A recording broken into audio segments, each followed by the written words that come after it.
Selamat pagi, semangat pagi. Apa kabarnya LPPM Widya Pratama? Sekali lagi LPPM Widya Pratama. Tepuk tangan untuk kita semuanya. Tadi kita menggaungkan namanya kata-kata apa tadi? Solid dan maju. Itu kata-kata ya. Namun kata-kata itu bisa menjadi sesuatu yang terbukti nantinya menjadi solid dan maju karena kata-kata itu punya kuasa. Ya. Dan demikianlah yang akan saya bagikan hari ini.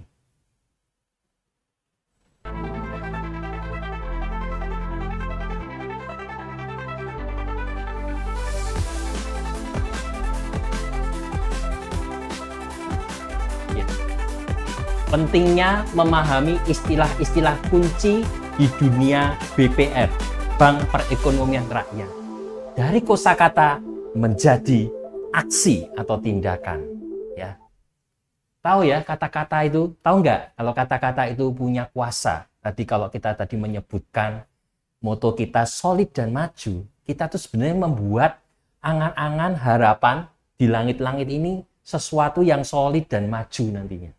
Demikianlah kata-kata di BPR ini nanti bisa menjadi sesuatu aksi ke kita ketika kita mengucapkan dan ketika kita mengetahui, menguasai ada di dalam referensi pikiran kita. Ya. Nah, oleh karena itu perlu kita menguasai, apalagi kita sebagai SDM baru, tenaga karyawan baru, ya, kita perlu menguasai. Kalau enggak, kita enggak bisa satu chemistry di dalam tempat pekerjaan kita. Ya, yang setuju boleh katakan yes. Yes. Ya. Nah, contohnya kalau di dunia biasa, ya kehidupan biasa, kita ngomong bunga, maka bunga yang kita pikirkan adalah bunga tanaman, kembang anggrek atau mawar warna merah, putih, ungu, baunya wangi. Tetapi kalau di perbankan kita ngomong bunga, konteksnya beda. Ya, bunga adalah imbal hasil. Tuh, maka kita harus tahu perbedaannya. Ya. Demikian juga nanti ada istilah DPK. DPK itu ngomongin kredit apa ngomongin tentang dana? Beda istilah, sama kata bisa beda istilah.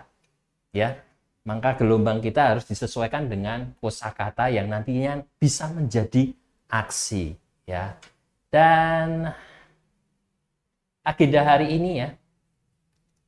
Yang akan saya sampaikan, pertama tentunya saya akan memperkenalkan diri saya selaku narasumber, kemudian kenapa penting memahami kosakata yang kedua, dan yang ketiga adalah kumpulan kosakata di BPR yang menjadi poin mainnya di level up hari ini, dan juga yang keempat adalah tentang testimoni sebagai SDM baru, dan yang kelima adalah ajakan untuk mengupdate kosakata-kosakata yang ada di BPR ya. Dan kalau LPPM Widya Pratama itu bidang manajemen SDM khusus BPR ya. Demikian riwayat saya supaya kenal, karena tak kenal maka tak sayang. Semoga kita saling mengenal dan saling bisa percaya nantinya ya. Nah, oke, kita lanjut di poin kedua tadi. Poin kedua adalah mengapa pemahaman kosakata itu meningkatkan profesionalisme? Kalau dari Pak Pur mungkin tahu enggak kenapa kosakata itu bisa meningkatkan profesionalisme? Pakai mic boleh? Pada dasarnya bahwa kosakata itu kan mengembangkan banyak kata-kata di bank ya. Dan itu kalau seringkali kita sebutkan, kita ungkapkan dalam komunikasi kita, makanya kata-kata itu akan berkembang, Pak. Iya, betul. Dinamis, betul. ya. Dinamis, itu, ya. Meningkat ya. Kalau dari Bu Indah mungkin kenapa bisa kosakata jadi bisa profesionalisme? Mungkin ada opini dari Bu Indah, mungkin. Kalau menurut saya kosakata di bidang tertentu ya dalam tugas di mana kita bekerja seperti perbankan ini BPR ya, itu kosakata yang berkaitan dengan perbankan misalnya berkaitan dengan deposito misalnya, istilah kosakata apa? ARO misalnya ya, boleh. automatic rollover. Atau apa yang berkaitan itu kalau kita tidak paham, nah itu secara profesionalismenya kan kurang gitu ya. Jadi pemahaman kita belajar mengetahui apa yang ada di bidang kita itu, kosakatanya dan segala yang perlu kita ketahui, kita pahami. Ya, betul. Menjadi kurang kalau kita nggak paham ya, apalagi kerja di dunia perbankan. Nah, mungkin dari Bu Tia ada opini tertentu mungkin disampaikan. Ya, baik. Kalau dari saya, profesionalisme itu kan bentuknya banyak ya Pak Andre. Nah, kalau untuk pemahaman kosakata ini menurut saya lebih ke komunikasi antar rekan kerja. Karena dalam menyelesaikan satu pekerjaan, kita kan kadang butuh bantuan rekan kerja gitu kan Pak. Nah, kalau misalnya nih kita kosakatanya nggak paham, nggak satu bahasa, itu nanti kita ngomongnya deposito, ternyata dianya nggak mudeng deposito, dia taunya kredit loh. Ya. Jadi masalahnya nggak selesai, malah nambah masalah baru menurut saya Pak. Ya. Ketika komunikasinya nggak ketemu, nggak satu bahasa. Jadi menurut saya kosakata itu bisa membantu kita menyatukan bahasa supaya kita komunikasinya lebih bagus dan bisa menyelesaikan permasalahan sesuai target gitu. Ya, betul Pak. Menurut saya begitu. Gitu ya, betul, enggak connect. Kalau kita enggak punya memahami kosakata. Iya, betul Pak. Oke, tepuk tangan untuk kita semuanya ya. Dari Pak Bur tadi disampaikan bahwa kosakata yang satu bisa mendinamikakan ke kosakata yang lain. Kalau Bu Indah mengatakan tadi bahwa kalau kita itu bekerja di suatu BPR tetapi kita nggak nguasai, ya kurang. Karena artinya berarti kita itu nggak ada di situ. Ya. Dan yang ketiga Bu Tia menyampaikan bahwa itu komunikasi dengan kosakata itu bikin profesional, karena kalau kita itu memahami maka kita bisa klop. Ngomongin tentang deposito klop juga. DPK-nya deposito, DPK-nya kredit beda, tapi satu kata DPK. Nah, kita lagi ngomongin deposito, maka klop. Ya. Nah, jadi tidak ada namanya miskomunikasi, diharapkan seperti itu. Tapi dimanapun pasti ada kalanya ada miss sedikit, tetapi kita bisa mengurangi potensi miskomunikasi itu ya. Jadi kita perlu memahami kosakata, karena setiap kata itu punya ada kuasanya. Ketika kita meyakini, ketika kita mengucapkan itu ada kuasanya. Ya, ketika kita ngomong cuan, lama-lama kita bisa cuan juga. Ketika kayak ngomong bisa, saat ini belum bisa, tetapi saya ngomong bisa, lama-lama nanti bisa menjadi bisa. Itulah kekuatan kata-kata, apalagi kosakata, ya. Berantas NPL. Saat ini mungkin NPL masih kurang. Nah, tetapi kita punya semangat berantas NPL, pasti lama-kelamaan kalau kita serius, NPL itu bisa kita berantas, ya, seperti itu. Nah, setidaknya ada 3 poin yang bisa kita catat, ya. Untuk kenapa pemahaman kosakata itu bisa meningkatkan profesionalisme. Yang pertama yaitu adalah komunikasi yang jelas dan efisien. Ya, seperti yang dikatakan Bu Tia tadi ya. Ketika kita itu kosakatanya sudah menguasai, apalagi orang baru yang belum tahu menaung tetapi mau belajar kosakata, maka komunikasinya akan menjadi efisien. Atasannya kan nggak tahu. Atasan tuh biasanya taunya kamu diterima sebagai pegawai harus tahu, diajak ngomong gitu kan. Nggak mau tahu, kamu kan sudah masuk kerja di sini. Pokoknya kita ngomong gini kamu harus paham. Taunya gitu, pimpinan kadang loh, nggak semua. Ya, ada yang seperti itu. Ya. Nah, makanya kenapa kadang orang baru ketemu pimpinan, terus diajak ngomong, terus pimpinannya merasa nggak srek karena sebagai orang baru kadang nggak punya semangat untuk menguasai kosakata ini, tidak ber-awareness menguasai kosakata ini, sehingga dianggap kok kayaknya nggak kompeten ya di dunia BPR, kayaknya kamu nggak cocok deh di dunia BPR ini. Nah, karena kita nggak menguasai, maka supaya komunikasinya menjadi jelas dan efisien, maka kita harus menguasai, setidaknya setiap hari kita nabung satu kata, terus Sehingga ketika diajak beropini, diajak berbicara, itu nyambung. Ya. Kemudian yang kedua adalah meningkatkan profesionalisme dan kredibilitas. Dengan Anda diajak ngomong, nyambung, mudeng, paham, maka rekan kerja Anda tuh yakin dengan Anda. Anda terlihat profesional dan kredibel. Kredibel itu bisa dipercaya. Kredibilitas. Oh iya. Nek urusan tentang cari kredit karo ibu itu aja yang baru. Bu Tia itu yang baru. Dia tuh baru tetapi pinter loh. Sudah tahu ini, itu. Karena belajar kosakata. Ya. Jadi Anda terlihat lebih profesional. Inilah yang mempersiapkan Anda orang baru, SDM baru untuk siap kerja nantinya. Seperti itu. Dan yang ketiga, mungkin yang bisa dicatat adalah kemampuan untuk menghadapi tantangan dan perubahan. Karena setiap hari kita selalu dituntut untuk berubah. Betul ya? Dituntut untuk ada tantangan dan kita mau nggak terima tantangan itu. Nah, kok bisa sih Pak? Kosakata kok iso kemampuan menghadapi tantangan. Nah sekarang kamu kalau nggak menguasai tentang landing, apa kamu bisa menerima tantangan? Tia, kamu sekarang itu ya mengurusi landing untuk daerah Ngalian ya. Nah, kalau kamu nggak paham tentang landing, apa ya? Bingung. Nggak siap menghadapi tantangan terusan. Tapi landing, oh iya Pak, kamu sudah belajar dari kosakata. Landing itu landingnya BPR itu untuk UMKM. Ya.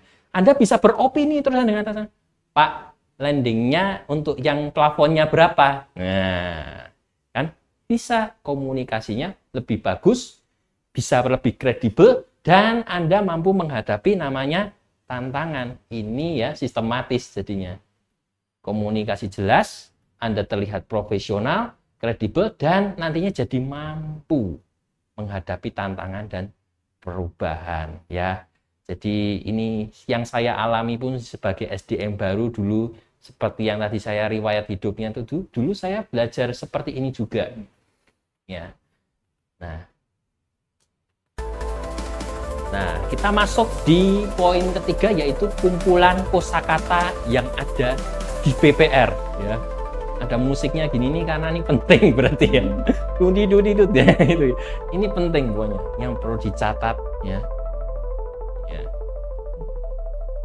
Pertama, kamu harus tahu produk dari BPR sendiri. Yang pertama itu tabungan. Tabungan itu apa Pak Pur? Pak Pur pernah tahu tabungan? Ya. Coba. Itu kalau kita punya aset, punya uang, kita simpan di perbankan, kita tabung di perbankan. Nah itu kita dapat bunga, kemudian di mana kita juga akan munduh bunga itu, akhirnya menjadi berkembang aset saya, duit saya di situ Pak. Itu keunggulan dari menabung gitu Pak. Pernah mengalami Pak? Pernah Pak, ya, tapi bukan menabung. Mungkin bisa nanti satu saat testimoni bagaimana mencicipi produk dari BPR sehingga bisa deposito, merasakan Pak. Ya. Nanti deposito ada lagi, kita ngomongin tabungan. Tabungan ya. Jadi tabungan di BPR itu kalau rekan-rekan mau melihat berapa rate-nya, Anda bisa mampir di BPR Saudara Group yang ada di wilayah sekitar kita ya. Logo BPR kita ada logonya tuh logo kembang merah gitu, tulisannya BPR ya. Itu di kota mana-mana sebagian besar ada ya. Misalnya di Semarang itu BPR apa Bu Indah kalau di Semarang itu ada apa sih? BPR Pasar Boja, BPR Jateng, BPR Artamas, BPR Satria Pertiwi. Kan kalau yang sudah familiar akan tahu. Ada BPR Pasar Boja, BPR Jateng, BPR Artamas, Satria Pertiwi. Ya, juga ada MMP Meranggen Mitra Persada yang logonya ini agak beda, yaitu seperti gunung, seperti itu ya. Nah, Anda bisa mencicipi bunga tabungan ini yang ada di BPR lebih tinggi dari bunga yang ada di bank umum. Ya. Jadi itu bisa kita manfaatkan. Tabungan itu apa sih? Simpanan yang disimpan di bank yang bisa ditarik kapan saja oleh nasabah. Kata kuncinya bisa ditarik kapan saja. Ya. Berarti uang Anda simpankan ya. Kalau Anda simpan di bawah bantal, itu namanya tabungan bukan? Bu Tia mungkin mau memberikan opini. Kalau uangnya ditabung di bawah bantal itu tabungan bukan itu? Kalau opini saya ini ya Pak, opini sebetulnya bisa jadi karena gini Pak. Kalau dulu kan, kalau saya kan belum tahu soal bank. Ya. Saya nabung di celengan ayam. Ya kan, itu namanya juga nabung. Ya, jadi uang sisihan yang dimasukkan ke suatu apalah wadah yang nanti kekumpul itu konsepnya tabungan. Mungkin kalau di bawah bantal dia merasa aman. Ya, gitu ya. Diremi itu. Ya, jadi tapi harus nambah sih Pak, setahu saya ya. Namanya tabungan tuh harus nominalnya semakin nambah karena uangnya disisihkan untuk ditabung, disimpan di ya. Celengan itu. Betul. Ya, kalau dulu celengan sih Pak.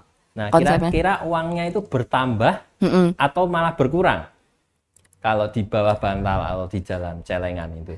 Kalau di bawah bantal berkurang Pak, karena gampang diambil, set gitu. Iya. Cuma pas mau jajan, oh iya aku punya uang di bawah bantal, ambil gitu. Kak, celengan agak susah Pak, harus dipecah toh. Harus dipecah. Jadi eman-eman kayak kalau mau apa istilahnya, mau buka tabungan itu eman-eman, jadi lebih efektif celengan sih Pak menurut saya. Tapi kalau di bawah bantal tuh nabung nggak nabung sih namanya. Ya, kalau di bawah bantal nanti bisa kena rayap juga. Iya betul, uangnya hilang. Jadi seperti itu. Jadi kalau di BPR ya, itu tabungan Anda selain Anda aman ya karena dijamin LPS, karena BPR itu biasanya sudah mengikuti lembaga penjamin simpanan ya. Dan BPR kami semuanya, BPR Saudara Group itu semuanya sudah pakai LPS semuanya. Dan itu kalau Anda nabung, Anda mendapatkan bunga. Uangnya bertambah seperti itu. Tapi kalau di bawah bantal mungkin adik Anda bisa ngambil ya, atau mungkin rayap menggerogoti jadi bolong-bolong ya, karena pernah ada kisah itu di bawah bantal malah kena rayap semua, hilang. Nah, intinya adalah bisa ditarik kalau tabungan itu ya. Nah, kemudian yang disampaikan oleh Pak Pur tadi adalah deposito. Deposito ini apa? Simpanan berjangka dengan jangka waktu tertentu di mana nasabah tidak bisa menarik uangnya sebelum jatuh tempo tanpa dikenakan penalti.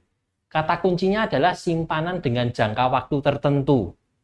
Kalau tadi tabungan kan bisa ditarik kapan saja, tapi kalau deposito itu hanya bisa ditarik saat jatuh tempo. Nah, temponya itu ada tempo 1 bulanan, tempo 3 bulanan, tempo 6 bulanan, dan tempo 12 bulanan atau 1 tahun. Biasanya nih, semakin lama jatuh temponya, maka rate-nya semakin tinggi. Biasanya nih juga kalau dana deposito yang dimasukkan semakin besar, juga bisa rate-nya semakin tinggi. Seperti itu ya. Tetapi kalau kita mau mengambil, mencairkan sebelum jatuh tempo, bisa kena namanya kena penalti. Jadi ini dipastikan ini bukan dana yang dibutuhkan sesegera, tetapi sebulan masih bisa kita simpan di situ supaya kita tidak kebanyakan belanja misalnya. Kalau uang itu di dompet terus ya, atau di sorogan kita gitu apa-apa ya, itu nanti uangnya gampang cepat menguap ketika kita belanja di mall, di pasar. Kita melihat promo-promo sale-sale gitu. Wah, di dompet saya masih ada uang banyak. Nah, nanti cepat menguap. Hilang, loh kenapa aku beli barang ini ya? Karena kadang kita tuh kalap matanya itu. Kita kadang tidak bisa menahan namanya hawa nafsu. Jadi kita perlu sisihkan kadang untuk kita depositokan supaya uang itu lebih berkembang. Nah, kabar baiknya adalah deposito di BPR ini, kalau rekan-rekan mau melihat, itu di websitenya Lembaga Penjamin Simpanan lps.go.id, bunga dari deposito BPR itu cukup bagus, yaitu kalau saat ini adalah 6,75 ya. Jadi 6,75% ya. Jadi kalau Anda tadi nabung itu lebih kecil.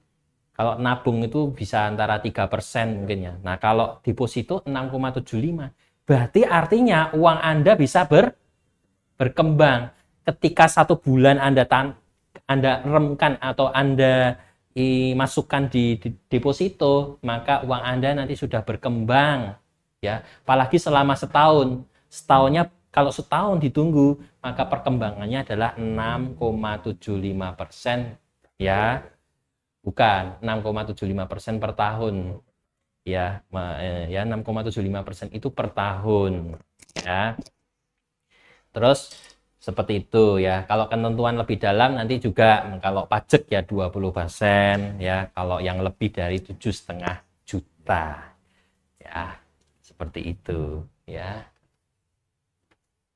Kemudian pinjaman kredit atau kredit, kalau di BPR kita sebutnya adalah kredit atau itu lending. Kalau tabungan dan deposito itu namanya funding, kalau pinjaman namanya lending ya. Makanya tadi saya menyebutkan lending di awal, ini adalah pinjaman atau kredit. Pinjaman atau kredit adalah uang yang dipinjamkan oleh bank kepada nasabah yang harus dikembalikan dengan bunga dalam jangka waktu tertentu. Ya, jadi kalau Anda mau mengembangkan usaha UMKM Anda atau mau mengembangkan bisnis Anda yang saat ini sudah berjalan tapi butuh modal, nah ini salah satu solusinya. Anda bisa ambil kredit di BPR Saudara Group yang berdekatan dengan lokasi Anda. Ya, kalau Anda mau bertanya lokasi di mana, Anda bisa juga tulis di di komen, sehingga kita bantu untuk alamatnya ya, sehingga Anda bisa mendapatkan kredit nantinya, kredit usaha Anda ya, dan Anda bisa mengembangkan usaha Anda. Misalnya Anda buka warung ya, warung Anda itu rame, tetapi Anda ingin mengembangkan menu baru, Anda butuh modal, atau Anda melihat kok aku butuh etalase ya yang layak gitu ya, supaya bersih, nggak potensi kena lalat ya. Jadi saya butuh modal untuk bisa beli etalase. Maka Anda bisa minta datang ke BPR untuk mengajukan kredit usaha Anda ya. Tentunya dengan angsuran yang terukur. Nanti akan dibantu oleh account officer BPR kami.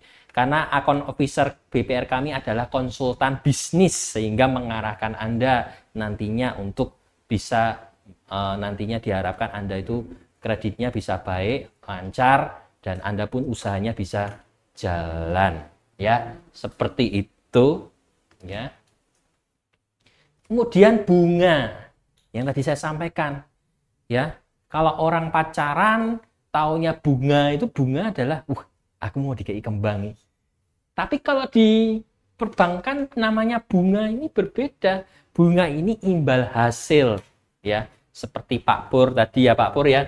Pak Pur apa tadi merasakan namanya bunga ya? Ya, bunga. Bunga apa? Ya, bunga tabungan. Bunga tabungan, bunga deposito. Deposito. Itu berkembang dan aman, Pak. Aman. Ya. Pak Pur bisa menikmati? Bisa. Bisa. Iya. Malah jadi dapat tambah pasif income ya. Iya. Ya. Malah Tidak jadi, bekerja, uang yang mengejar. malah jadi rumah, Pak Pur. Pak. Iya. Ya, maksudnya enggak cuma Pak Pur. Buat kita pun kalau kita punya strategi finansial tertentu, deposito ini menjadi salah satu instrumen yang bisa membantu kita menambah pasif income kita. Ya. Tentunya kalau dibandingkan instrumen-instrumen seperti emas atau seperti tanah dan bangunan memang beda ya untuk kenaikannya. Tetapi minimal setidaknya yang aman. Sebagai Anda pemula, Anda bisa mulai mencoba deposito ini ya. Nah, Kemudian itu ya bunga ya. Jadi kita dapat imbal hasil. Baik yang deposito tabungan, baik yang kredit pun juga kena bunga. Ya. Ya, karena waktu itu dibayar oleh bunga itu. Ya. Ya. Nah, ini cicilan. Cicilan itu apa? Cicilan itu adalah angsur, menyicil dalam kurun tertentu, ya. Jumlah uang yang harus dibayar secara berkala. Berarti ini konsisten terus berkala oleh nasabah untuk melunasi namanya pinjaman. Ada yang menarik nih, mau saya bagikan. Kalau ini cicilan tuh biasanya itu lebih ke referensi ke kredit pinjaman. Saya punya ilmu baru untuk SDM baru, nanti kalau sudah gajian atau sudah dapat penghasilan minimal sudah 3 bulan lah. Minimal mencicil. Kok mencicil, Pak? Diajari pinjam ini, Pak. Bukan. Mencicil deposito. Kalau Anda bayangkan, kalau orang kredit itu kan mencicil angsuran. Nah, kita ubah mindset kita mencicil deposito. Ya, kalau 3 bulan kan uang sudah kekumpul ya, karena minimal deposito 1 bulan ya, 1 juta ya. Jadi mencicil deposito. Sebelum Anda mencoba instrumen lainnya itu, nyicipi dulu, mencicil deposito supaya apa? Pertama Anda gaji langsung Anda masukkan. Kalau enggak uangnya nanti bisa menguap, ya, bisa hilang. Kita kalap mungkin sering ngafe. Ya, sering kopi sekarang ya. Bubble tea, kafe. Wah, coba hitung aja. Bubble tea-mu dihitung berapa sebulan. Kalau dijadiin deposito, kamu sudah bisa nambah passive income sesekali nih. Sesekali boleh.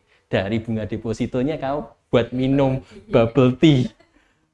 Ya, itu salah satu prinsip literasi keuangan yang mau saya bagikan supaya Anda itu nggak sampai terjebak namanya pinjol malahan. Anda pinjol juga harus mencicil, tapi mencicil kredit dan bunganya sorry to say agak mencekik ya. Tapi kalau Anda pinjam di BPR karena di bawah naungan OJK dan semuanya jelas lebih bersahabat untuk cicilannya. Ya.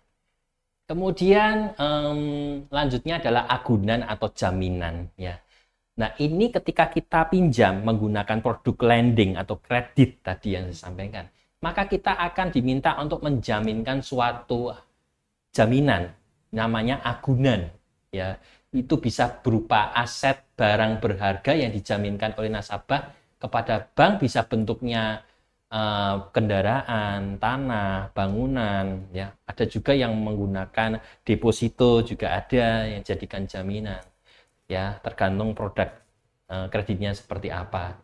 Nah, ini sebagai bentuk apa? Keamanan atas pinjaman yang diberikan. Jadi bank itu memberikan pinjaman, dia pun harus punya jaminan. Jaminannya apa? Nah, itu namanya agunan. Kemudian suku bunga. Suku bunga apa sih? Tadi ada bunga, ini ada suku bunga. Apakah kumpulan suatu bunga jadi suku? Gitu. Bukan. Suku bunga adalah prosentase yang digunakan untuk menghitung bunga yang harus dibayar atau diterima oleh nasabah atas pinjaman atau simpanan. Kalau tadi deposito, suku bunganya 6,75 dijamin LPS. Kalau pinjaman ada yang 0,6. Ada yang 0,7 per bulan, seperti itu ya, tergantung seperti itu ya. Jadi namanya prosentase, itu suku bunga. Sampai sini sudah jelas, nangkep ya, sudah dicatat ya, sudah mulai nangkep ya. Sebagai orang-orang baru ini penting ya. Kalau mungkin kita sudah sering kerja ya wah lah kok bahas ini aja nih, apa tuh Pak, kok terlalu dasar lah. Anda sudah pengalaman berarti. Nah, tapi kalau orang-orang baru perlu memahami ini. Nah, kemudian kredit mikro. Kredit mikro itu apa sih, Pak? Kok mikro? Mikro itu kecil. Ya, artinya adalah pinjaman dalam jumlah kecil yang biasanya diberikan kepada usaha kecil dan menengah untuk modal usaha. Seperti yang tadi saya sampaikan, usaha warung butuh modal usaha. Kredit mikro namanya. Ya, jumlahnya mungkin hanya 5 juta, 10 juta, seperti itu. Di bawah mungkin 25, ya. Itu kredit mikro. Nah, ya. Jumlahnya kecil. Tapi bisa membantu mengembangkan. Loh, kalau Anda punya ditambahi modal, Anda berkembang rame terus, warungnya terus berkembang terus, lama-lama dari modal mikro jadi modal yang kecil, modal mikro kecil jadi modal yang makin besar nantinya. Ya. Dan namanya ini saling menguntungkan. Bisnis Anda untung, BPR pun juga ikut membantu bisnis Anda, BPR pun juga menjadi semakin produknya dipakai. Seperti itu, ya. Supaya bisa membantu perekonomian, minimal perekonomian lokal atau perekonomian daerah. Kemudian layanan nasabah. Layanan nasabah itu fasilitas atau layanan yang disediakan oleh bank untuk membantu nasabah dalam mengelola simpanan, pinjaman, atau layanan lainnya. Jadi kalau Bu Indah datang ke BPR Jateng, dilayani sama CS, itu namanya layanan nasabah. Ya. Gitu. Ya. Rekening. Ya. Rekening itu apa, Pak? Rekening itu kan kalau saya bayar PLN itu ya, Pak. Itu rekening ya, Pak. Rekening listrik. Nah, kalau di bank, maka kita ngomong ini rekening yang ada di bank, yaitu rekening Anda. Setiap buku tabungan punya nomor rekening, nomor akun Anda. Setiap pinjaman juga sama, punya nomor rekening. Catatan keuangan yang digunakan oleh bank untuk mencatat simpanan, penarikan, dan transaksi lainnya yang dilakukan oleh nasabah. Ya, begitu ya Pak Pur ya? Ya. Pak Pur punya nomor rekening? Rekeningnya berapa nanti mau ditransfer katanya. Ditransfer ya. Jadi rekening itu fungsinya juga bisa saling transfer. Dan ini transfer dana ya. Dari rekening jadi bisa transfer dana ya. Proses pemindahan sejumlah uang dari satu rekening ke rekening lain baik dalam bank yang sama maupun antar bank ya. Jadi kalau ini jalur bank umum ya. Kalau kita BPR dengan bank umum, itu rekeningnya BPR itu punya juga rekening bank umum di mana kita bisa setor transfer ya. Tanpa kita harus datang ke kantor, kita transfer langsung sehingga itu tercatat secara digital ya, tercatat secara apa itu namanya? Computerized digital, itu lebih aman dibanding Anda titip. Nah, ini yang bahaya. Kalau Anda titip angsuran ke marketing atau apa, itu lebih bahaya karena tidak tercatat secara digital. Kalau tercatat secara digital, bisa di-tracking. Lebih aman kalau langsung ya. Setor, mau deposito setor langsung ke rekeningnya banknya, mau ngangsur atau nyicil langsung ke rekeningnya banknya. Itu lebih aman. Ya. Kemudian saldo. Saldo adalah jumlah uang yang tersisa dalam rekening nasabah setelah dilakukan transaksi. Mau naik atau turun, itu saldo Anda terakhir. Ya. Kredit usaha rakyat. Ya mungkin nanti kalau Anda sering diajak ngomong, maaf izin sebentar saya minum ya. Kalau Anda nanti di dunia BPR, dunia perbankan mikro, maka Anda akan sering dengar istilah kredit usaha rakyat atau KUR. Nah, kita kalau suka main ayam, apa maksudnya bukan ayam, suka itu ya, adu ayam gitu, maka kalau KUR, aku kerja di BPR kok ngomongin KUR ayam ya. Nah, bukan, KUR yang dimaksud adalah kredit usaha rakyat, yaitu program pinjaman yang disediakan oleh pemerintah melalui bank untuk membantu usaha kecil dan menengah.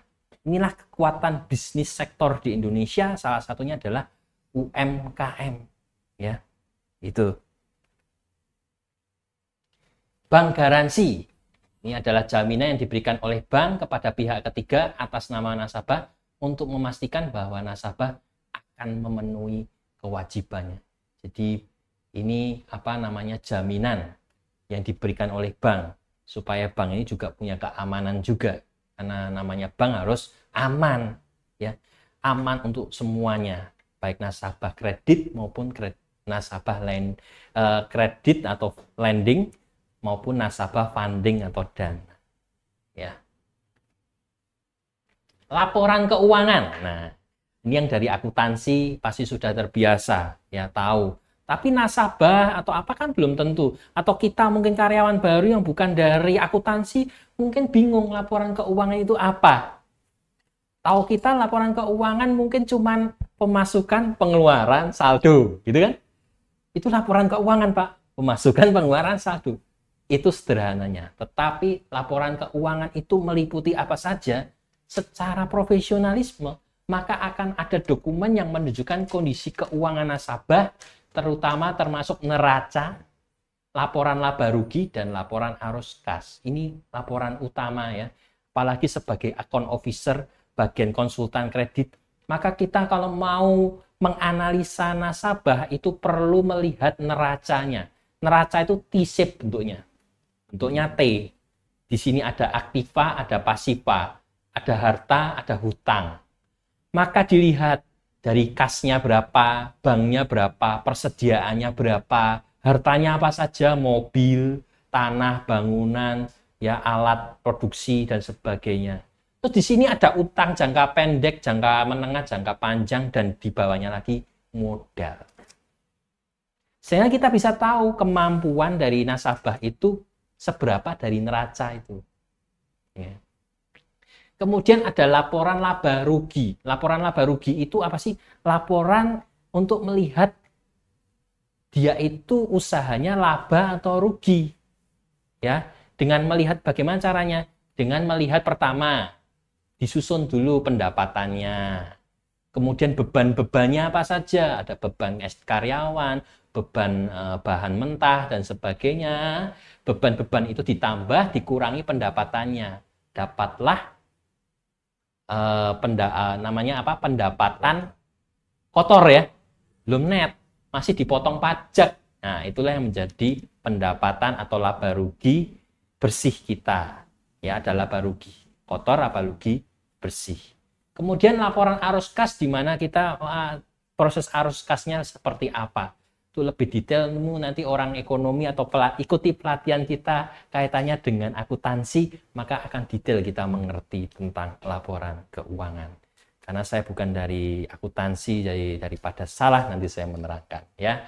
Oke, dan lanjut pembiayaan, ya. Pembiayaan bukan kita itu kesandung batu terus, kamu pembiayaan, ya, bukan, itu biayaan kalau itu. Kalau pembiayaan ini adalah penyediaan dana oleh bank kepada nasabah untuk tujuan tertentu, seperti modal usaha atau pembelian aset, ya.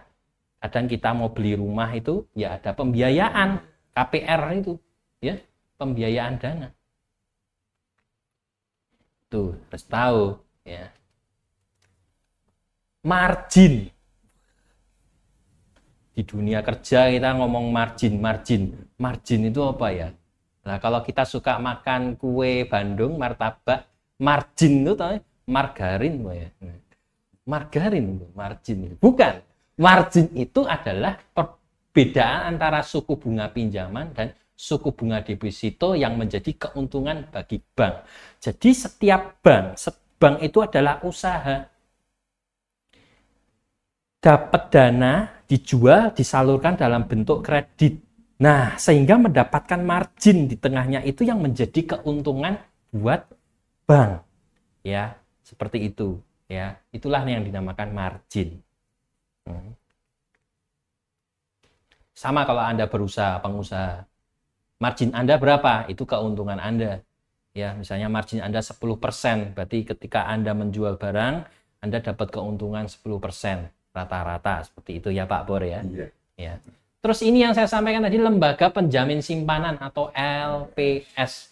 Websitenya lps.go.id, ya. Silakan Anda lihat, di situ ada tabelnya, ya. Yang dijamin LPS bank umum berapa, yang dijamin LPS bank untuk BPR berapa, yang dijamin LPS untuk falas berapa, tertulis semuanya. transparan semuanya. Ya. Lah kalau BPR-nya tutup, pahit, bangkrut gimana Pak? Asal Anda sesuai dengan ketentuan LPS, Anda mendapatkan deposito dengan persentase deposito wajar, dan di bawah dana Anda tidak melebihi 2 miliar satu akun, maka pas itu dijamin oleh LPS. Nah, tetapi ketika Anda itu deposito terus Anda dapat tawaran, kalau deposito di BPR kami Anda nanti dapat plus-plus Pak. Kalau di BPR lain kan 6,75, di BPR kami dapat 8%. Tinggi toh?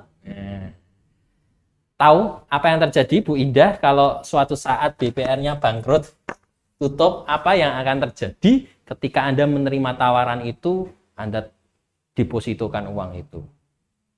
Tidak ada penjaminan LPS. Artinya uang Anda hilang atau masih bisa berapa persen Anda terima? 2 juta untuk penggantian LPS itu maksimal Pak.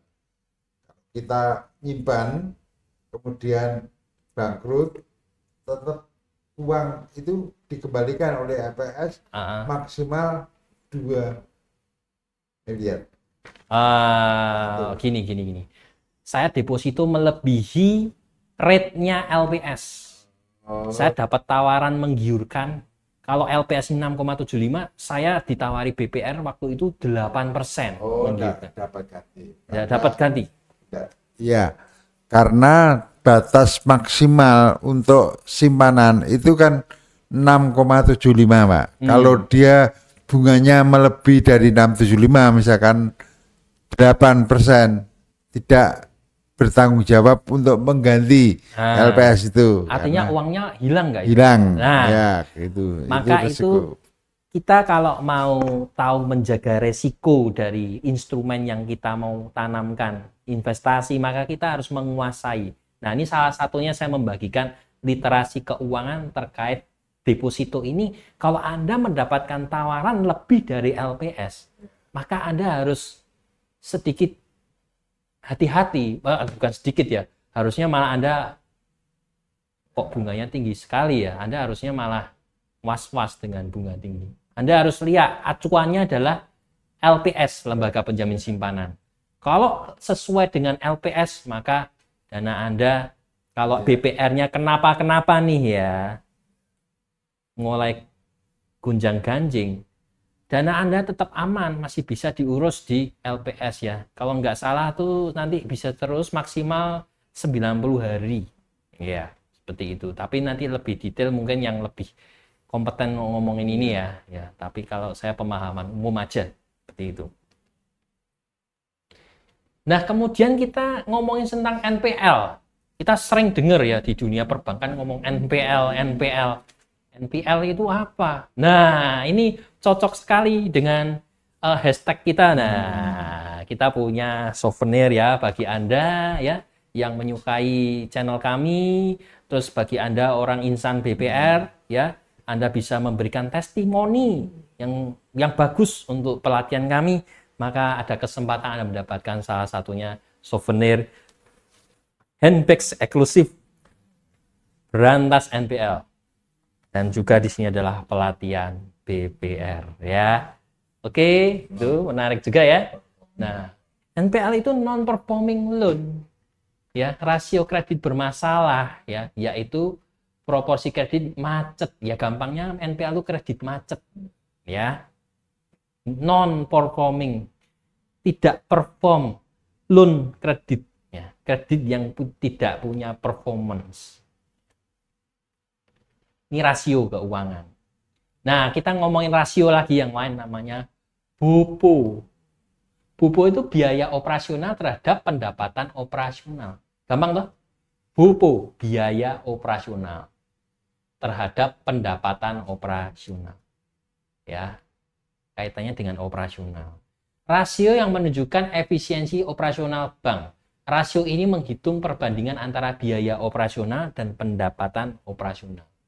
Biaya operasional di atas, strip di bawah pendapatan operasional dikali 100%. Nah, itu adalah boponya. Semakin rendah bopo, semakin efisien banknya dalam mengelola biaya operasionalnya. Semua di dunia perbankan BPR itu semua sudah transparan. Kalau mau melihat laporan publikasi, silakan buka di OJK ya, sorry ya. Di OJK, nanti masuk di laporan publikasi bank, lihat. Kalau Anda mau menanamkan dana Anda di suatu bank, lihat bank ini punya bopo bagus nggak sih? Banknya efisien nggak sih? Kita lihat boponya.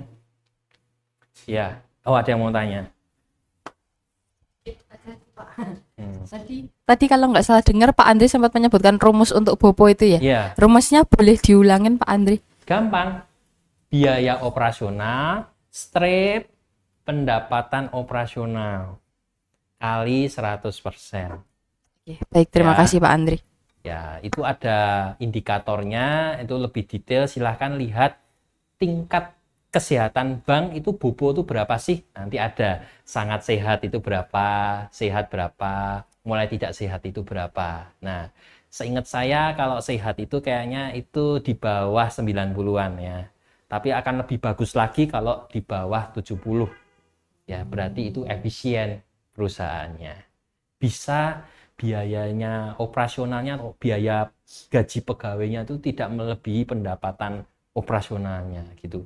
Kalau boponya terlalu tinggi, artinya mungkin gajinya kebanyakan, karyawannya banyak yang nganggur. Nah, gitu ya salah satu. Kalau kita melihat boponya semakin rendah, berarti pegawainya itu kerjanya kerja keras dan bagus. Ya. Nah, itu salah satu melihat indikator. Menarik ya, saya ini belajar dari orang auditor dulu ini. Waktu saya ditugaskan merekrut di di BPR yang ada di Kerawang itu di Cikampek. Saya itu ditugaskan bareng sama auditor. Tapi auditornya juga ini barengan wawancara. Jadi saya belajar banyak. Oh, kok bisa melihat itu ya BPR efektif? Iya, bisa pakai ini rasio-rasio ini. Ya, seperti itu. Nah, kemudian ini KPMM atau CAR. Nah, kalau kita belajar bahasa Inggris, apalagi dengan Bu Indah yang suka bahasa Inggris, Bu Indah taunya CAR itu apa, Bu Indah? CAR itu mobil ya, Bu Indah ya? Betul ya? CAR itu mobil. Atau kita orang asuransi, kita ngomong CAR itu, yaitu asuransi, perusahaan asuransi namanya CAR. Itu saya akui, saya orang baru dulu tuh nggak tahu itu CAR itu apa tuh ya, diajak meeting bareng ngomongin CAR sampai saya tuh bingung, CAR itu apa ya. Setahu saya karyawan baru dapat asuransi namanya CAR juga, tapi kok kayaknya CAR yang diomongin beda ini. Ternyata CAR itu KPMM, kecukupan permodalan minimum ya. Rasio mengukur kecukupan modal bank menutupi resiko-resiko yang ada, termasuk resiko kredit, resiko pasar, dan resiko operasional. KPMM sering disebut sebagai CAR, Capital Adequacy Ratio. Rasio ini penting untuk memastikan stabilitas keuangan bank. Jadi kalau Anda lihat di publikasi bank itu yang ada di OJK, Anda akan tahu. Misal Anda pilih BPR apa, Anda lihat CAR-nya. Kalau CAR-nya bagus, ya ini berarti banknya stabil. Dari pemegang sahamnya, tanggung jawab pemegang sahamnya siap dengan modalnya, cukup modalnya. Di resiko-resiko apapun, BPR itu siap. Seperti itu. Ya. Kalau di BPR saudaraku biasanya sudah cukupan semuanya. Ya. Nah, kemudian ada namanya LDR. Nah, ini buat yang barusan diterima kerja, terus baru pacaran, terus diajak meeting. Ya. Kita ini LDR-nya segini persen gitu. Nah, kok kita enggak nangkep, maka LDR loh, atasan saya pacaran mbek sopo iki. Kok long distance relationship? Bukan. LDR-nya adalah loan to deposit ratio. Ya. Rasio yang menunjukkan perbandingan total kredit yang diberikan oleh bank dan total dana pihak ketiga yang berhasil dihimpun. LDR menunjukkan likuiditas bank.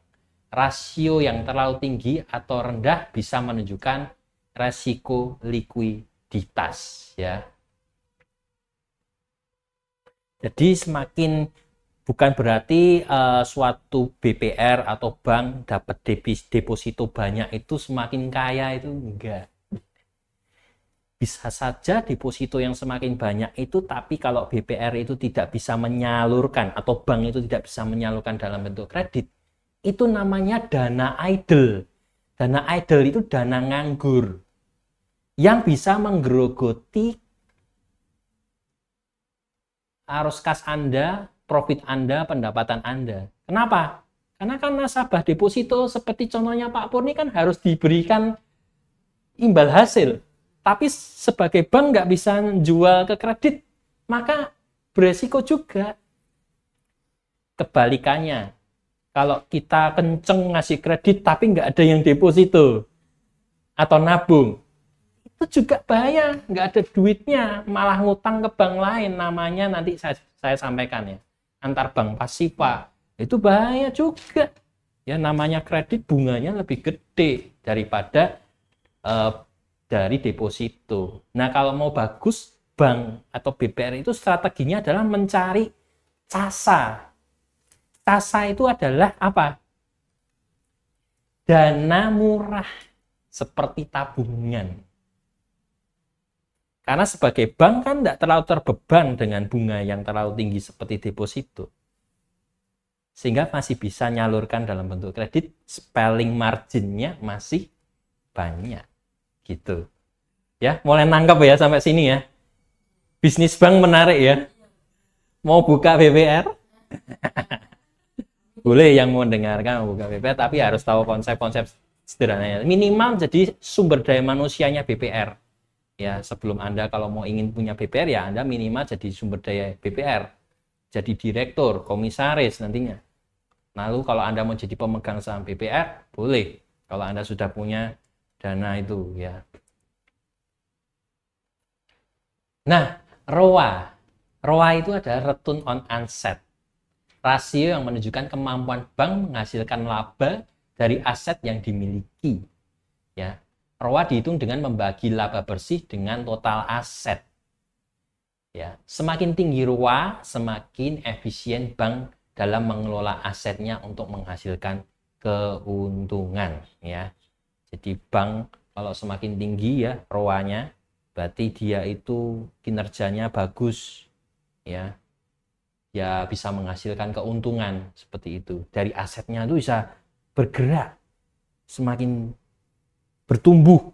Ya, namanya ekonomi, bisnis, perusahaan itu semangatnya harus going concern, bertumbuh terus. Maka jangan kaget dimanapun kita kerja selalu dituntut profit, profit, profit. Ya gitu tuh ya. Selain value ada profit meningkat, profitnya meningkat. Ya karena harus going concern. Ya. Karena gaji juga kena UMR selalu naik, maka perusahaan juga harus ngejar profit, ya kan? Ya, seperti itu. Return on equity. Rasio mengukur kemampuan bank menghasilkan laba dari ekuitas yang dimilikinya. ROE dihitung dengan membagi laba bersih dengan total ekuitas. Laba bersihnya berapa? Straight dibagi modalnya, total modalnya, dikali 100%. Nah, ini yang menunjukkan seberapa baik dalam menghasilkan keuntungan bagi para pemegang saham. So, kalau kita menjadi pemegang saham sesuatu perusahaan, maka ROE ini penting sekali. Kita nanam modal 100 juta. Ya, ROE-nya 10%. Berarti ketika setiap kita menanam modal 100 juta, akan mendapatkan berapa? 10%-nya.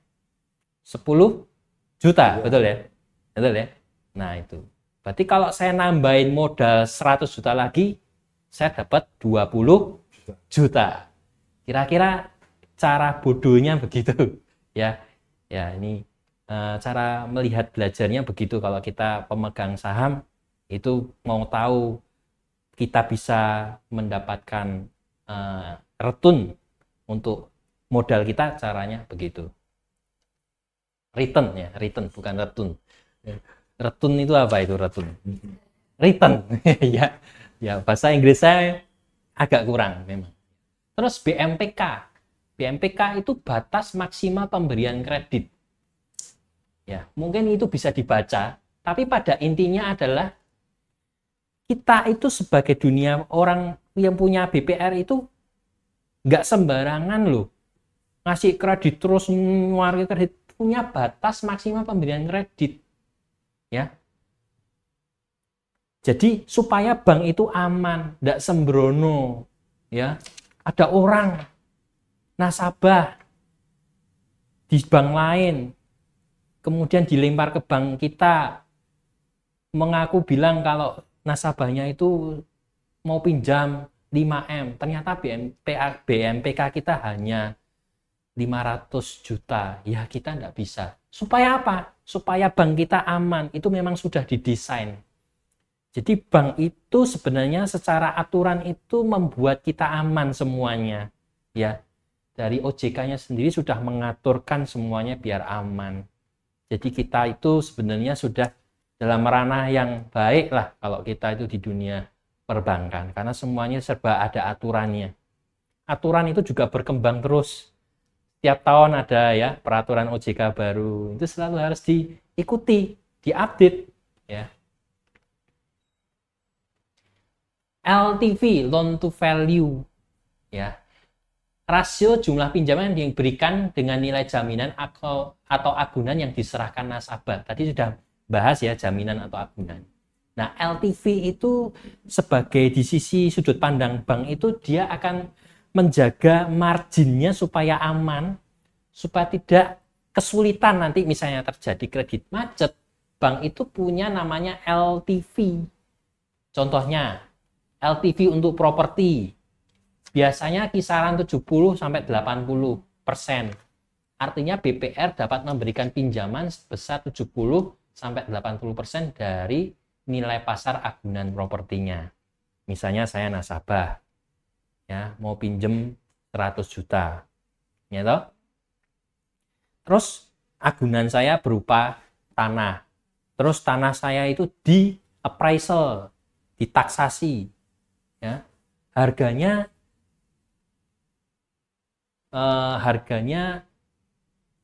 misalnya 150 juta, maka untuk BPR itu tidak memberikan 150 juta berapa, dihitung dulu. Tadi berarti 150 dikali 70%, berapa?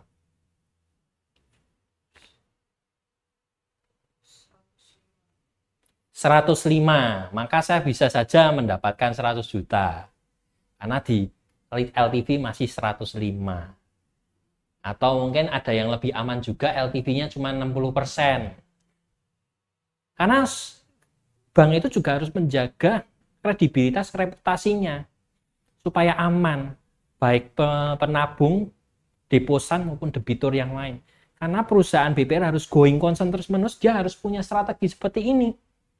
Suatu saat ternyata kredit macet terjadi, bank itu bisa melakukan strategi second way out berupa mungkin lelang yang bisa seperti kalau ada LTV seperti ini, jualnya lebih cepat seperti itu. Contoh kendaraan, maka LTV-nya sekitar 60-70 atau di bawahnya ada yang 40 atau 35% atau 30% ya. Karena namanya kendaraan itu pasti terdepresiasi. Bukan mengapresiasi, tapi terdepresiasi. Keluar dari showroom sudah dibuka pintunya, harga udah turun. Kamu jual lagi bekasnya padahal baru dibuka gitu sudah turun dibanding barunya. Ya. Tuh. LTV untuk barang investasi usaha bisa lebih rendah, seringkali di bawah 40%, karena nilai likuiditas dan keandalannya sebagai agunan lebih kecil. Ya, jadi seperti itu. Sudah nangkep ya sampai ini ya? Nangkep ya. Nah, sekarang kita masuk ke bidang hukum. Ya, kalau tadi tentang strategi, ahlinya hukum Pak Andias ya, kemarin ada podcastnya ya. Mungkin bisa sambil dilihat videonya, podcastnya Pak Andias, membahas hukum menarik itu kemarin. Fidusia adalah bentuk perjanjian agunan di mana kepemilikan atas barang jaminan tetap berada pada debitur atau peminjam, tapi hak penguasaan barang secara hukum berada di tangan BPR sebagai pemberi kredit. Dalam fidusia, BPR memiliki hak untuk mengambil alih dan menjual barang jaminan apabila terjadi gagal bayar oleh debitur. Jadi namanya fidusia biasanya digunakan untuk pengikatan jaminan benda bergerak seperti mobil, motor, atau dan lain sebagainya. Kenapa? Nah, kenapa kok bisa begitu? Karena kan motor itu mungkin jadi jaminan, tapi motornya kan tetap dipegang nasabahnya.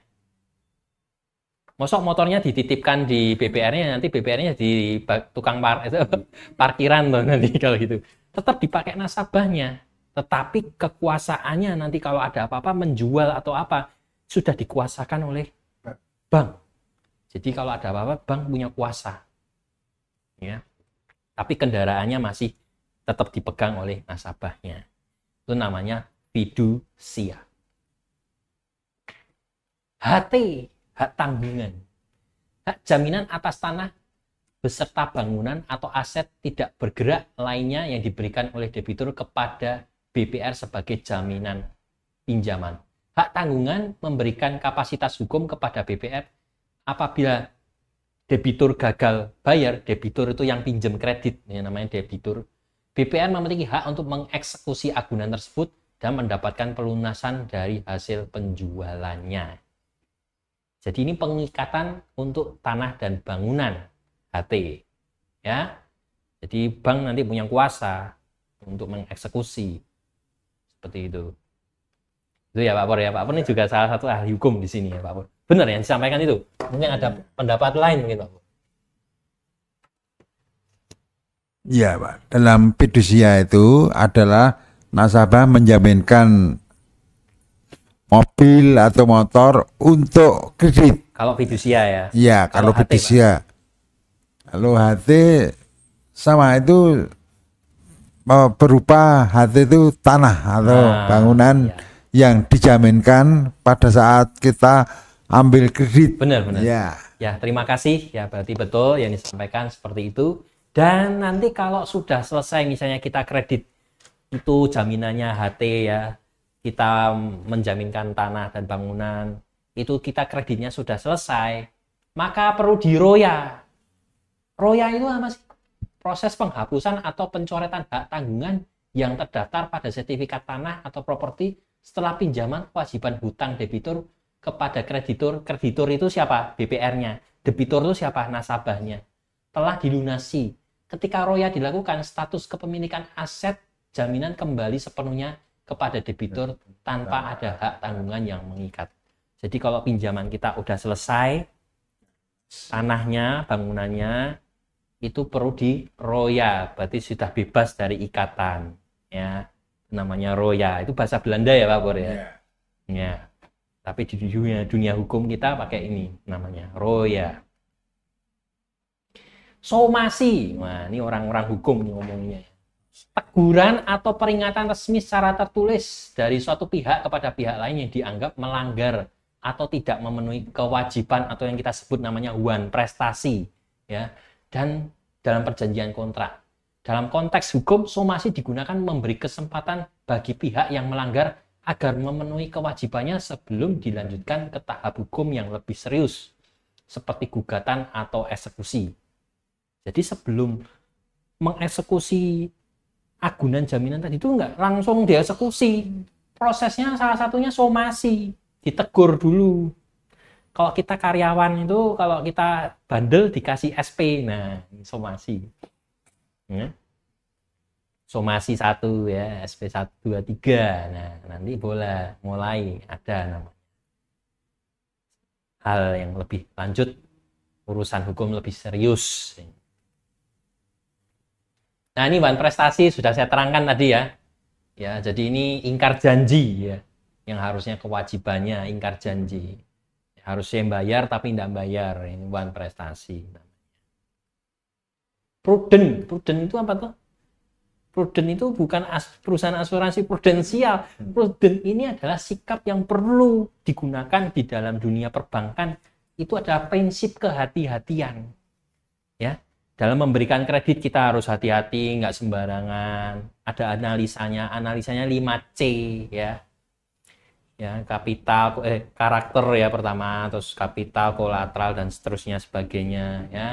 Harus hati-hati supaya tidak terjadi resiko nantinya. Ya. Seperti itu prinsip prudensial ya. Prudent.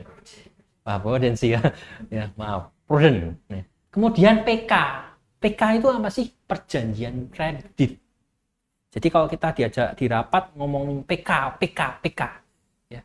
Kita paham PKO perjanjian kredit. Kontrak resmi antara kreditur dan debitur. Kreditur itu BPR-nya, banknya, debiturnya itu nasabahnya. Itu namanya PK, ya. Seperti itu perjanjian kredit. Mudah ya? Ya itu seperti itu. Biar lebih singkat saya terangkannya. MUK. Ya, ini bukan gelas. MUK. Ya, pas rapat kita ngomongin ya. Rapat ngomongin souvenir untuk nasabah, terus nyambung lagi tentang kredit. Pikiran kita langsung error kalau orang karyawan baru. Loh, ini souvenir ki MUK. MUK kok ngomongnya kok beda sih. MUK apa iki? MUK itu memo usulan kredit. Ya, memo usulan kredit itu adalah dokumen internal di BPR yang berfungsi sebagai usulan pemberian kredit dari bagian kredit kepada manajemen atau pihak yang berwenang untuk disetujui. Memo ini berisi analisa kelayakan kredit calon debitur termasuk informasi mengenai profil debitur, tujuan penggunaan kredit, analisa resiko, jaminan yang disertakan, dan rekomendasi jumlah kredit yang layak diberikan. Jadi ini kayak proposal yang dibikin oleh marketing kredit atau account officer saat sebelum kredit itu cair harus bikin memo usulan kredit. Jadi marketing atau account officer itu sebagai konsultan itu membantu nasabahnya membuat memo usulan kredit. Profilnya, dia pengusaha atau apa, ya. Karakternya gimana, di lingkungan sekitar bagaimana orang. Terus dia punya usaha apa, dia punya resiko apa, jaminannya apa, layak enggak, dihitung LTV-nya, sebagainya kayak tadi. Layaknya dikasih kredit berapa. Nah, itu diusulkan nanti masuk kepada komite kredit. Nah, komite kredit itu isinya ada pejabat, ada pengurus BPR, pejabat, bagian kepatuan, bagian pejabat eksekutifnya, itu bagian analisa kreditnya, dicek slick-nya ya. Slick itu kayak BI checking ya. Anda itu punya kredit macet apa enggak di mana. Nah, kalau layak kreditnya nanti baru ada proses tahap berikutnya. Tuh. Yang jelas di BPR itu prosesnya lebih cepat daripada di bank umum. Outstanding atau bagi debit. Outstanding itu apa? Standing gini ngomong. Naik sepeda motor standing gitu. Wah, bukan. Outstanding ini bagi debit adalah jumlah sisa pinjaman atau kredit yang belum dilunasi oleh nasabah di bank atau lembaga keuangan. Istilah ini digunakan untuk menunjukkan total saldo utang. Jadi saya masih punya utang berapa yang belum kebayar, itu outstanding atau bagi debit ya. Ya. Mencakup pokok pinjaman dan bunga yang belum dibayar, totalnya ini namanya outstanding. Ya. Bagi debit boleh. Deposan ya, tadi deposan itu orang yang nyimpen tabungan, deposito, namanya deposan yang menggunakan produk funding atau produk tabungan dan deposito. Ya, gampang ya. Debitur. Nah, ini yang menggunakan produk lending atau kredit atau pinjaman. Ya. Sudah ngerti ya sekarang ya. Istilah-istilah ini harus dipahami, apalagi kita karyawan baru harus menguasai istilah-istilah ini di awal. Sehingga ketika kita kerja menjalani lebih nyaman, lebih pede, komunikasi lancar, dan siap menghadapi tantangan. Kita lebih profesional kerja. DPK. Nah, ini dana pihak ketiga. Kalau kita ngomongin tentang funding, DPK itu dana pihak ketiga. Ya. Dana pihak ketiga itu dana yang dihimpun oleh bank dari masyarakat atau nasabah. Termasuk bentuk simpanan, ya. Kalau di BPR nggak ada giro, adanya tabungan deposito. DPK menjadi sumber utama likuiditas dari bank, ya, dan lain sebagainya. Nanti bisa dibaca, ya, untuk mempersingkat. Intinya adalah dana pihak ketiga itu berupa tabungan deposito, ya, seperti itu, ya. Nah, sekarang kalau DPK ngomongin kreditnya, tergantung temanya kita di rapat itu ngomongin apa. DPK ngomongin dana atau DPK ngomongin kredit. Istilahnya sama, DPK.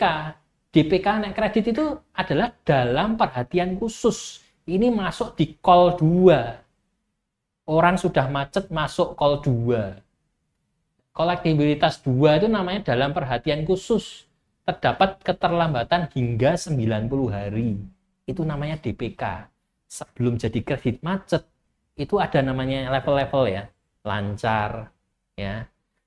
Kurang lancar itu dalam pengawas, dalam perhatian khusus, mulai kurang lancar, nanti mulai macet, diragukan terus macet, ya.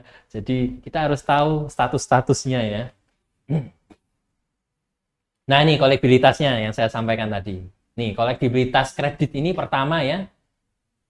Call 1 namanya lancar, pembayaran tepat waktu. Kolektibilitas 2 namanya dalam perhatian khusus, tadi DPK itu. Terdapat keterlambatan hingga 90 hari atau 3 bulan. Ya. Terus kemudian kolektibilitas 3 kurang lancar itu namanya keterlambatan antara 91 hari hingga 120 hari. Ya. 3 bulan hingga 6 bulan.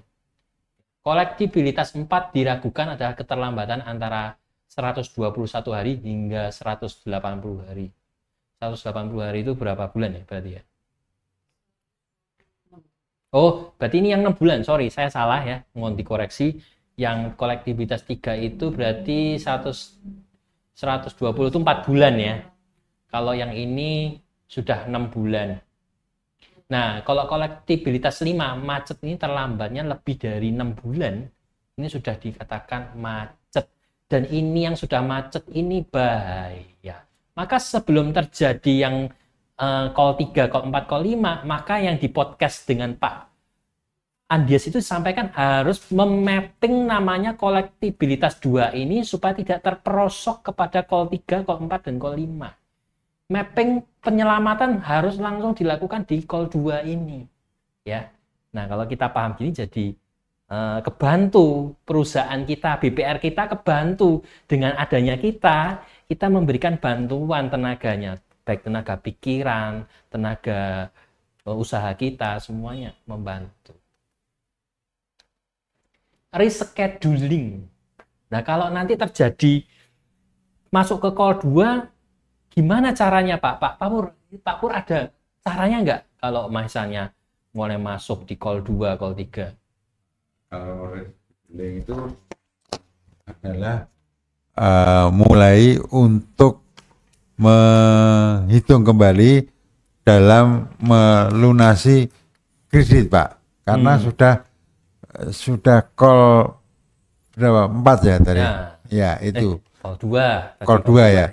Kalau call 2 itu dihitung kembali untuk cara pengembaliannya pada saat dia melunasi kreditnya, Pak. Itu harus dihitung kembali. Baik, terima kasih Pak Pur. Ya, boleh.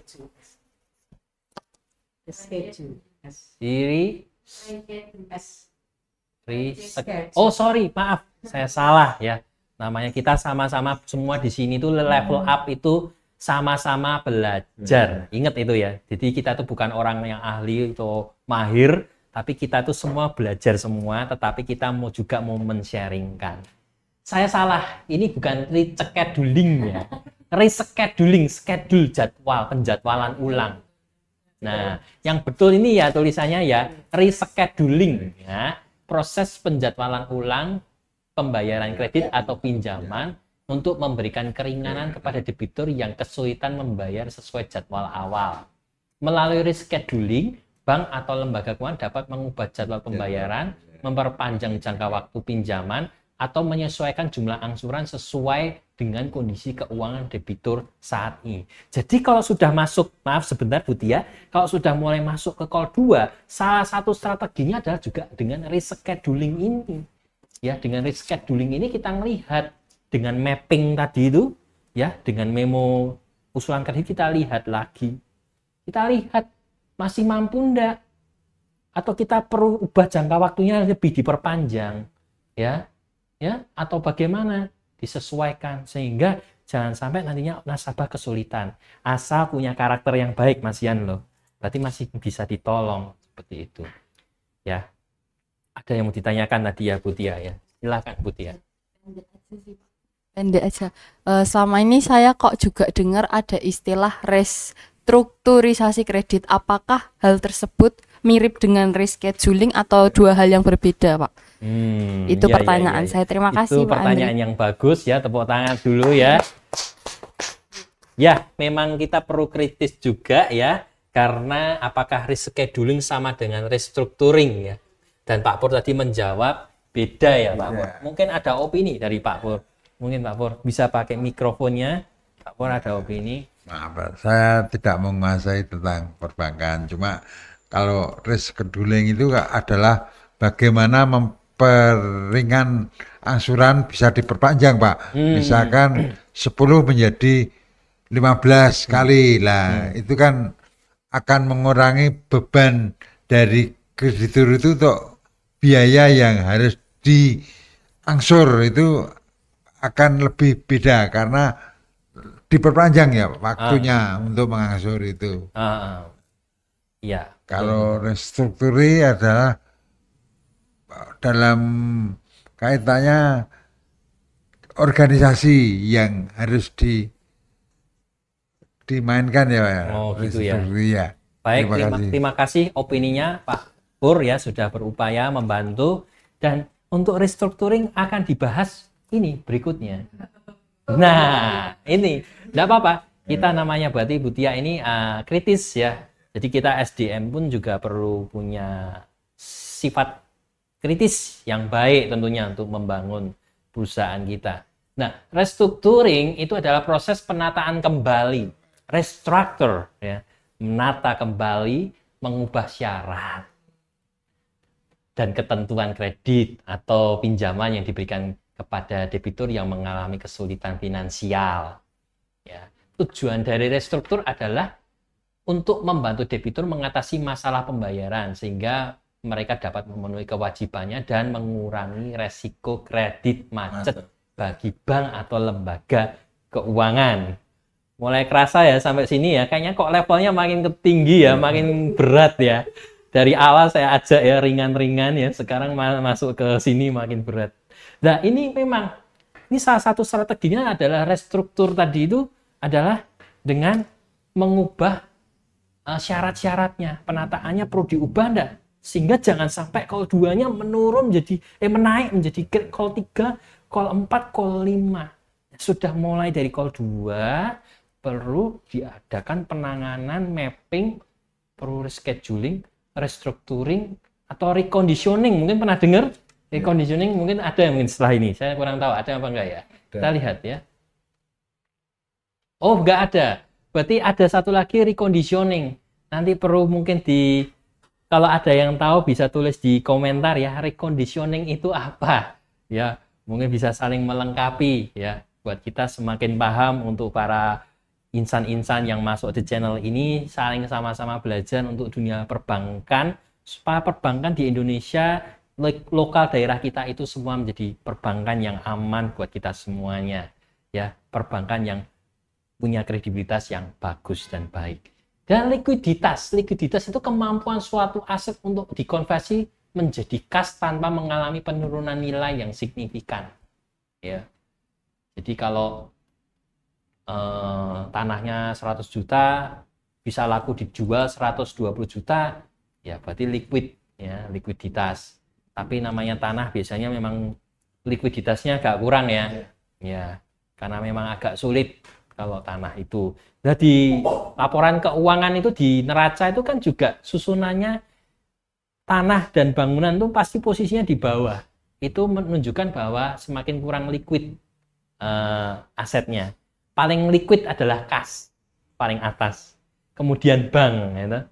Bank itu seperti tabungan kita dan sebagainya kan liquid, gampang. Seperti tadi sampaikan, tabungan simpanan dapat ditarik kapanpun, ya. Semakin liquid gitu. Rentabilitas. Rentabilitas itu apa? Ukuran digunakan untuk mengevaluasi seberapa efektif suatu perusahaan menghasilkan keuntungan relatif terhadap pendapatan, aset, atau ekuitas yang dimiliki. Indikator ini memberikan gambaran tentang kemampuan perusahaan untuk mengelola sumber daya yang ada menghasilkan laba, rasio ROE dan ROA. Jadi rentabilitas itu kemampuan perbankan BPR untuk menghasilkan keuntungan, itu rentabilitas. Nah, kalau kembali lagi tadi likuiditas itu apa? Untuk likuiditas itu adalah kemampuan perusahaan untuk dapat memenuhi kewajiban atau utangnya jangka pendek menggunakan aset yang dimiliki. Jadi sebenarnya bank itu berhutang kepada nasabah tabungan dan nasabah deposito. Nah, utang jangka pendeknya bisa berupa memberikan bunga, itu namanya utang jangka pendek. Ya, mungkin kalau bisa memberikan masukan lebih lagi di kolom komentar juga bisa diberikan yang lebih lengkap ya, yang lebih tahu tentang itu. Ya, jadi likuiditas adalah kemampuan perusahaan untuk membayar utang jangka pendeknya. Kalau rentabilitas adalah kemampuan perusahaan untuk bisa mencetak laba, ya, mendapatkan penghasilan seperti itu. Nah, kemudian kita ngomongin solvabilitas. Solvabilitas itu apa? Solvabilitas adalah ukuran kemampuan suatu perusahaan atau lembaga keuangan untuk memenuhi kewajiban jangka panjangnya. Kalau tadi likuiditas, apa tadi likuiditas Pak Pur? Jangka pendek. Kalau solvabilitas jangka panjang. Jangka panjang, terutama hutangnya. Indikator ini memberikan gambaran tentang kesehatan keuangan atau stabilitas suatu entitas dengan mempertimbangkan total aset dan kewajibannya. Rasio ini digunakan rasio utang terhadap aset, namanya debt to asset ratio, dan rasio utang terhadap ekuitas namanya DER, debt to equity ratio. Solvabilitas, solve, terselesaikan. Utang jangka panjang, bos besarnya.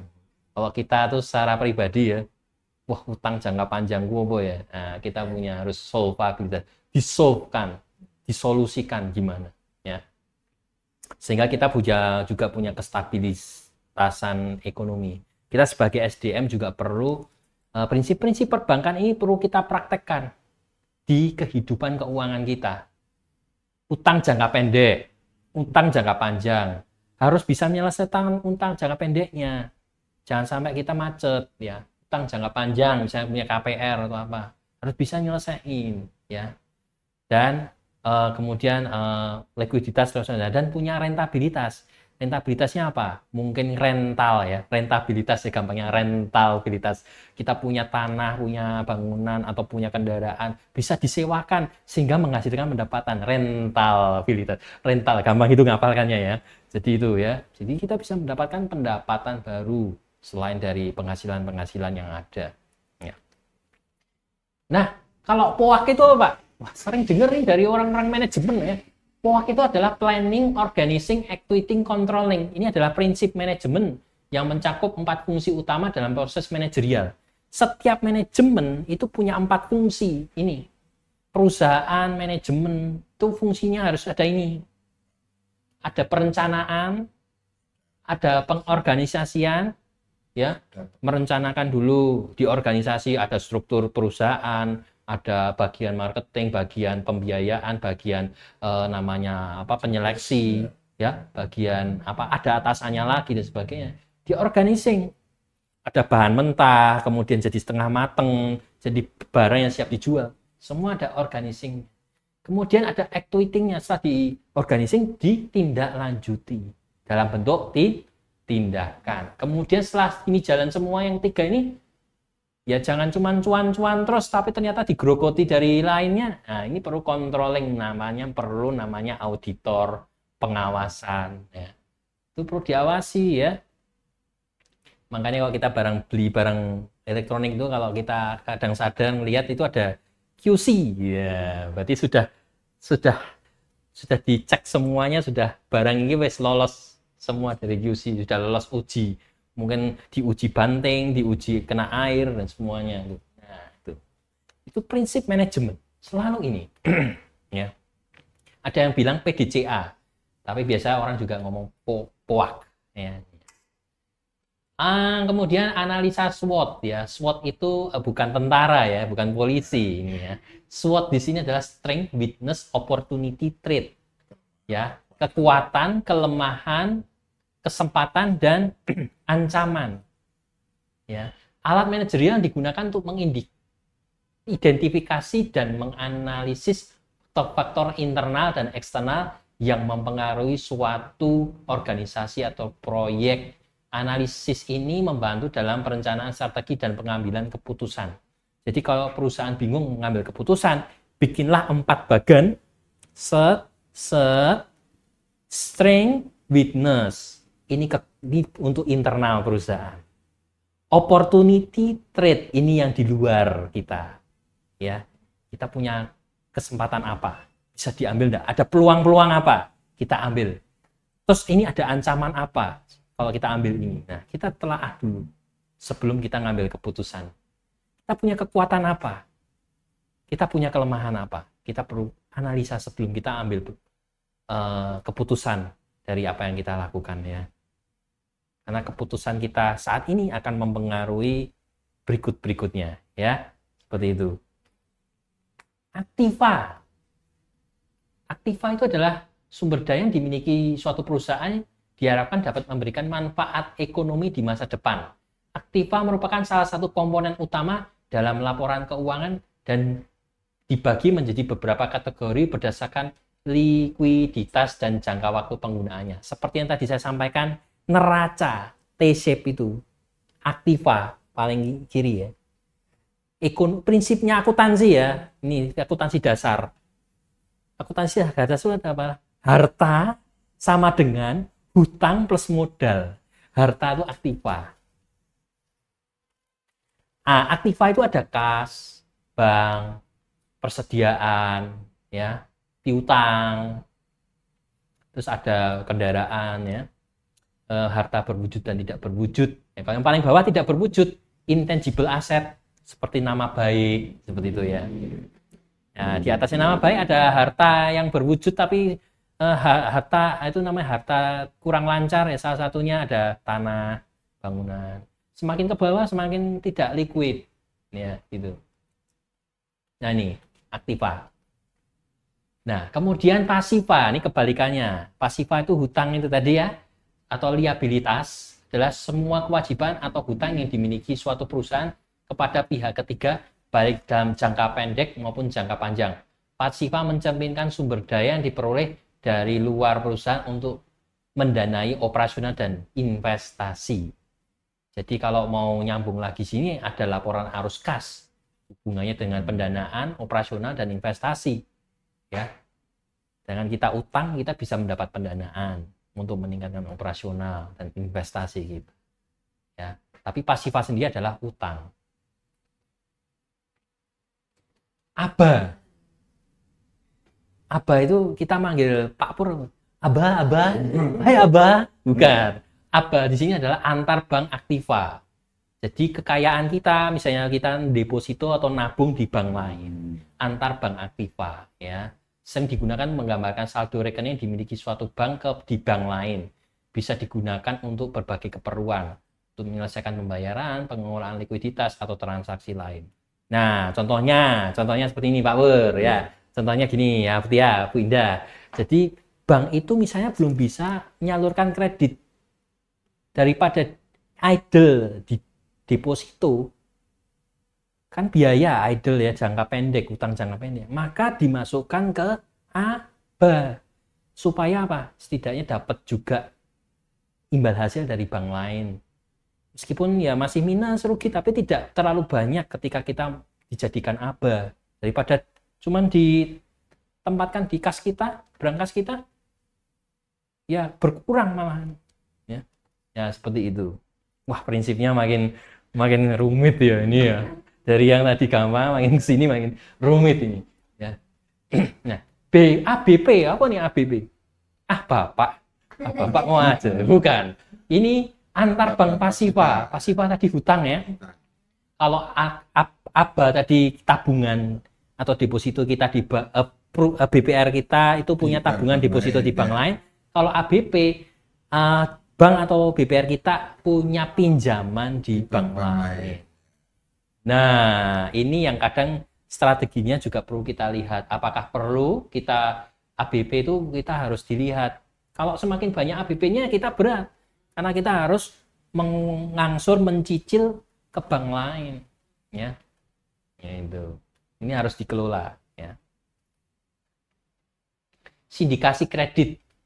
Apa itu? Bentuk pembiayaan di mana beberapa bank atau lembaga keuangan bekerja sama untuk memberikan kredit kepada suatu debitur atau proyek besar. Dalam sindikasi ini, resiko dan dana yang dibutuhkan dibagi di antara para peserta lender. Wah, kalau yang suka peer-to-peer lending tahu nih namanya lender ya, yang membiayai. Yang seringkali terdiri dari beberapa bank dengan satu atau lebih bank bertindak sebagai lead arranger atau pimpinan sindikasi. Jadi sindikasi itu namanya kredit gabungan antar bank untuk proyek besar dan ada pimpinannya bank suatu tertentu bank yang memimpin kreditnya itu. Resikonya ya dibagi-bagi di banknya yang punya anggota bank itu, sindikasi. Ya, makin tahu ya. Saya juga dulu nggak tahu ngomongin sindikasi banknya apa itu ya. AIDA. Wah, saya dulu waktu dengar, yuk bilang AIDA itu apa ya? Apa nama karyawan pelamar jenenge AIDA. Tak cari di database saya AIDA, tidak ada. Ida ada nih. Ida Siratonang apa siapa dulu? Ternyata AIDA itu adalah agunan yang diambil alih. Ya, aset jaminan diambil alih oleh bank atau lembaga keuangan karena debitur tidak mampu memenuhi kewajiban atau pembayaran kreditnya. Proses AIDA biasanya dilakukan setelah melalui tahapan negosiasi atau upaya penyelesaian lainnya. Dan merupakan langkah terakhir setelah debitur dinyatakan gagal bayar atau macet tadi itu ya. Sudah macet 5 itu sudah sulit, sudah diajak komunikasi, negosiasi, tidak bisa. Ya, agunannya diambil alih oleh siapa? Oleh banknya. Ya.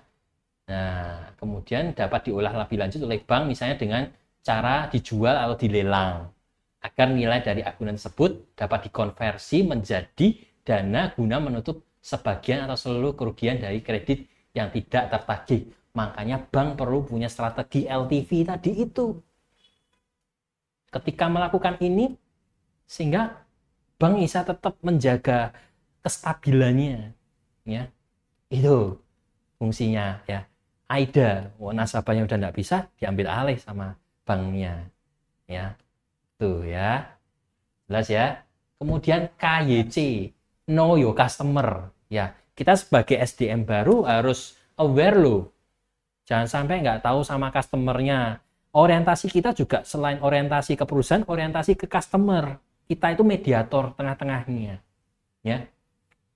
Customernya tuh senangnya gimana, namanya siapa, tinggalnya di mana, sehingga kita bisa ketika datang menghampiri itu kita seperti akrab nantinya, ya. Nah, kita juga harus tahu mappingnya. Kita juga perlu pengkinian data, know your customer. Kadang alamatnya pindah, kita harus tahu, ya. Dan itu harus dilakukan secara rutin sebaiknya, mungkin 6 bulan sekali atau setahun sekali, rutin namanya pengkinian data, ya. Nah itu ya, proses yang dilakukan lembaga keuangan untuk mengenal, memverifikasi dan memahami identitas serta profil resiko nasabah. Proses ini bertujuan untuk memastikan bahwa lembaga keuangan mengetahui siapa nasabahnya dan bagaimana mereka memperoleh dana yang akan digunakan dalam transaksi. sebagai bagian dari upaya untuk mencegah penipuan, pencucian uang atau pendanaan terorisme. Bisa jadi loh. Bisa jadi loh Pak Pur. Dana orang itu deposito itu ternyata dana cuci uang. Misalnya korupsi. Biar nggak ketahuan masukkan deposito. Nah, kita harus tahu. Nah, itu profil resiko itu bisa diketahui kalau kita sudah kerja di bank, nanti akan banyak hal gitu. Lebih dalam. Ini hanya masih kulit loh ya. Nah, itu supaya tidak terjadi namanya tuh kita harus anti pencucian uang. Pendanaan terorisme, siapa yang mau kita mau mendanai terorisme? Kan bahaya, bisa menghancurkan, ya kan? Nah, itu jangan sampai. Nah, selain itu ada KYE. KYE itu know your employer, ya. Proses yang dilakukan perusahaan untuk memahami lebih dalam tentang karyawan, termasuk latar belakang, keahlian, kinerja, integritas, dan nilai-nilai pribadi. Betul? Makanya Pak Pur, Butia, saya, mungkin Binda besok kapan-kapan ya, diajak. Kak, kemarin melakukan wawancara. Wawancara termasuk know your employee, termasuk tes. ITES itu membantu kita know your employee. Tahu siapa, keluarganya siapa, berapa bersaudara, kerjanya apa, alamatnya ayahnya di mana, ibunya di mana, referensinya siapa, pengalaman kerjanya bagaimana, nilai-nilainya dia apa, literasi keuangannya bagaimana. Itu semua know your employee. Itu biar kerja. Oh, terima kasih ya, dapat masukan lagi ya. Ini saya kembali lagi, memang manusia tidak sempurna. Know your employee, bukan employer ya. E-nya 2 kali. Tahu ya, employee. Ya, seperti itu ya. Nanti kita benahi ya. Besok kalau dipakai lagi untuk program kita sudah bagus ininya. Employee. Nanti saya dibantu ya. Nanti yang salah-salah nanti saya betulkan. Terus ARO ya, ini yang disebutkan Bu Indah tadi awal ya. ARO itu automatic rollover. Apa ini Pak? Ini alat otomatis atau apa? Bukan. Ini adalah salah satu fitur yang memungkinkan deposito secara otomatis diperpanjang, diperbarui untuk jangka waktu yang sama. Ketika jatuh tempo tanpa perlu instruksi tambahan dari nasabah. Dengan ARO, pokok deposito beserta bunga yang diperoleh dapat diperpanjang dalam periode yang sama sesuai kesepakatan awal. Jadi kadang ada orang itu yang nggak mau direpoti, telponi terus gitu ya. Ini sudah mau deposito, mau jatuh tempo Pak. Ya, kadang sudah ada di awal itu mau ARO. Kalau ARO berarti nanti bunganya dan deposito pokoknya plus bunganya digelundungke lagi, diimbal hasilkan lagi, lipat gandakan lagi dengan deposito rate yang berlaku saat itu. Jadi ini dulu Bu Indah pernah mengajari saya itu seperti bola salju, semakin lama semakin besar karena pokok plus bunganya nggak diambil makin gede ya, terus bertambah. Nah Pak Pur ini ya yang pernah menjalani, dan saya coba praktek dulu kecil-kecilan ya, ternyata ya oh iya betul ya ternyata memang. Tapi kita harus sabar, kita hanya bisa melihat angka, angkanya makin bertambah ini ya gitu ya. Nah, testimoni sebagai SDM baru ya, saat itu saya jadi karyawan baru ya, waktu itu ya saya bergabung di Saudara Group ya, saya di Merdeka Jaya Sentosa. Nah, saya tadi mungkin beberapa sudah saya ceritakan ya, waktu saya ikut rapat meeting diajak bos saya, atasan saya, sering diajak karena orang baru, supaya saya nangkep sih maksudnya bos, supaya saya tuh nangkep ketika kerja tuh saya bisa nyawanya di situ. Jadi kadang saya bingung, untungnya pas zaman saya itu internet Google sudah ada. Jadi ketika saya bingung, waktu rapat tuh saya catat pakai kertas kecil. Kadang saya agak malu sama sebelah-belah saya tuh, tulisan saya tak bikin kecil gitu. Misalnya ARO ini kecil gitu. Nanti selesai meeting tak cari di Google ARO. Oh, ini gitu maksudnya. Besoknya lagi diajak rapat, sudah nyambung, diajak ngomong. Setidaknya minimal 1 hari saya sudah nabung 1 kata, gitu kan? Ya, itu DPK misalnya tadi, ya, LDR tadi, ya. Awalnya saya bingung. Apalagi saya dulu pernah gagal cinta itu waktu LDR, saya tuh long distance relationship pas itu. Ya, jadi saya LDR, kok LDR, cari di Google ya, LDR di perbankan. Oh, ternyata LDR itu tadi ya yang disebutinnya. Loan to deposit ratio. Ya, itulah kita sebagai orang baru, karyawan baru, kita generasi baru, kita harus punya semangat untuk membantu mengembangkan perusahaan. Minimal pertama harus menguasai kata-kata itu, karena kata-kata itu punya kuasa. Ya, banyak kan orang motivator bilang, kamu berkata bisa, ketika kau ucapkan terus bisa, lama-lama kamu jadi bisa. Sama juga kata-kata ini, berantas NPL. Lama-lama kamu tahu tentang NPL, paham di sini, di benak kamu. Maka kamu bisa mengupayakan untuk memberantas NPL. Meskipun kadang nggak ideal, tapi sudah bisa mendekati idealismenya. Gitu.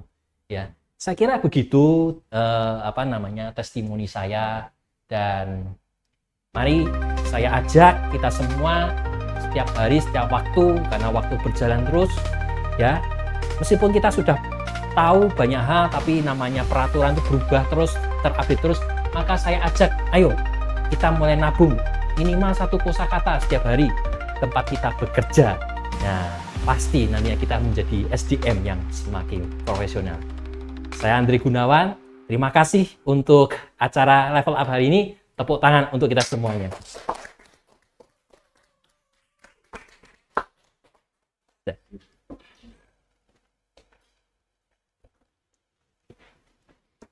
Ada masukan mungkin?